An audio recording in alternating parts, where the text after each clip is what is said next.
অম্বিকানন্দ মহারাজের কাছে যেতে চাই। স্বামী অম্বিকানন্দ মহারাজ কি বলবেন এই সেন্টিমেন্টটাকে নিয়ে, যেখানে প্রত্যেকে একইভাবে হয়তো মিলে যাচ্ছে একটাই কারণে, কারণ আমি কোনো না কোনো ভাবে বোধহয় রাম নিয়ে কিছু বলছি বলে প্রচুর মানুষ বুঝতে পারছেন না ভাষাটা, কিন্তু পাশে চলে আসছে।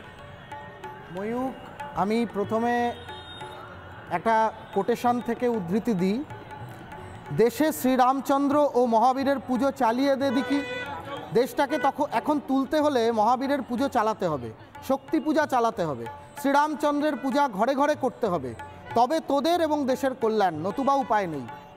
এই লেখাটি, এই কোটেশনটি যেখান থেকে উদ্ধৃতি দেওয়া হয়েছে সেটি স্বামী বিবেকানন্দের বাণী রচনা নবম খণ্ড স্বামী শিষ্য সংবাদের 24 পৃষ্ঠা নম্বর 91 এবং 92। আমি জানি না এই কথা স্বামীজি বলেছিলেন, স্বামীজি এখন বললে পরে পশ্চিমবাংলায় স্বামী বিবেকানন্দের কি পরিণতি হতো।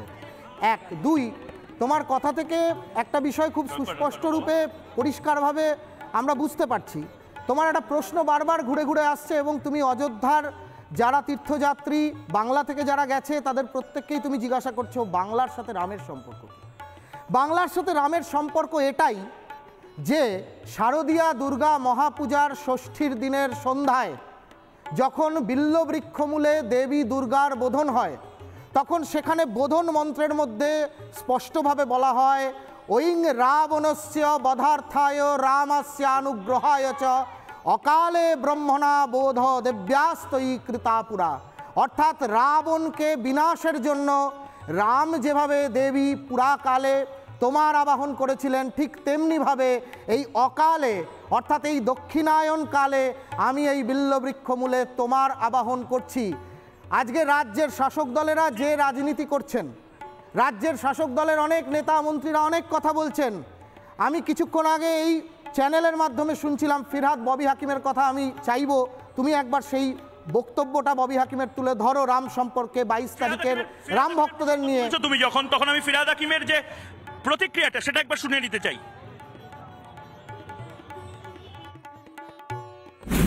কোথাও না কোথাও মন্দির হচ্ছে, কালকে বলেছি তো, কোথাও না কোথাও মন্দির হচ্ছে, মসজিদ হচ্ছে, গির্জা হচ্ছে, গুরুদ্বার হচ্ছে, রোজ ছুটি হবে।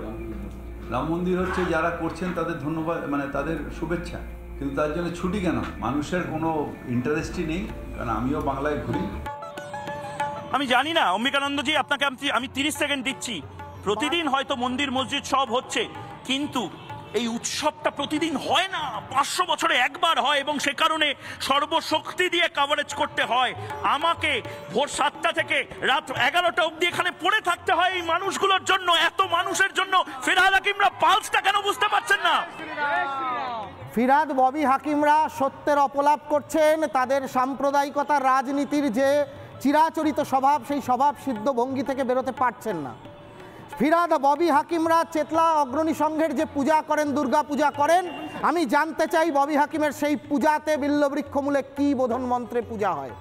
আমি জানতে চাই যে ঐং রাবণস্য বধার্থায় রামস্য অনুগ্রহায় চ এই মন্ত্রের উচ্চারণ একদম এই জায়গা থেকে আমি আবার অযোধ্যায় এখানে ফিরে আসতে চাই। তার একটাই কারণ, প্রচুর মানুষ জমছেন, প্রচুর মানুষ এখানে রয়েছে, প্রচুর বাচ্চা ছেলে মেয়ে। আমার লজ্জা লাগছে, সংকুচিত বোধ করছি, কিন্তু এই ফুলগুলো আমাদেরকে, এটা যারা পিসিআর এ রয়েছে তাদেরকেও বলছি, এই কভারেজের জন্য এখানে বাচ্চা বাচ্চা ছেলেমেয়েরা তারা ফুল উপহার দিতে চায়। এবং বলিয়ে রিপাবলিক বাংলা জিন্দাবাদ, জয় শ্রীরাম, জয় শ্রীরাম, জয় শ্রীরাম, জয় শ্রীরাম, জয় শ্রীরাম,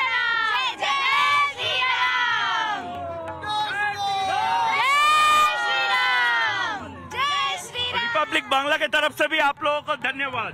रिपब्लिक बांग्ला जिंदाबाद, रिपब्लिक बांग्ला जिंदाबाद।